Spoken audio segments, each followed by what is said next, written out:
अनुसूचित जाती आरक्षणाचा निर्णय तात्काळ रद्द करा, अन्यथा राज्यभर तीव्र आंदोलन छेडू, भीम आर्मीचा इशारा। याबाबत अधिकृत असे की अनुसूचित जाती एससी आरक्षणामध्ये उपवर्गीकरण करण्याचा शासन निर्णय हा सामाजिक न्याय, समता व भारतीय संविधानाच्या मूलभूत तत्वांना बाधा आणणारा असून सदर निर्णय संपूर्ण आंबेडकरी समाजाला अजिबात मान्य नाही।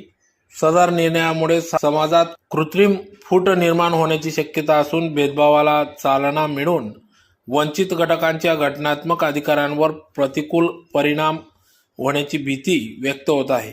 त्यामुळे या निर्णयाविरोधात राज्यभर तीव्र असंतोष निर्माण झाला असून आरक्षण वर्गीकरणासंदर्भात स्थापन करण्यात आलेल्या न्यायमूर्ती अनंत बदर एक सदस्यीय समितीचा अहवाल अद्याप सार्वजनिक करण्यात आलेला नाही। पारदर्शकतेचा अभाव असताना घेतलेला कोणताही निर्णय लोकशाही व न्यायाच्या तत्वांना अनुसरून नाही, म्हणून तो आम्हाला मान्य नाही।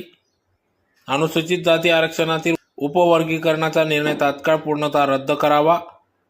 न्यायमूर्ती अनंत बदर समितीचा संपूर्ण अहवाल त्वरित सार्वजनिक करण्यात यावा, अन्यथा संपूर्ण महाराष्ट्रभर व्यापक व तीव्र आंदोलन छेडण्यात येईल। मोर्चे, धरणे, रास्ता रोको, मंत्रालय घेराव आदी लोकशाही मार्गाने अवलंब करून आंदोलन छेडणे जाईल व होणाऱ्या परिणामात प्रशासन जबाबदार राहील असा इशारा भीम आर्मीने दिला आहे।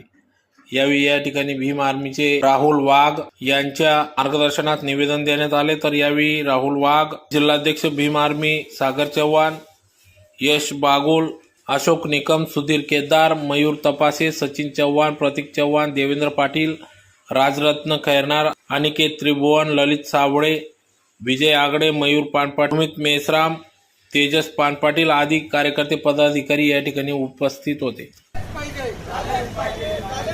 फडणवीस सरकार मुर्दाबाद मुर्दाबाद,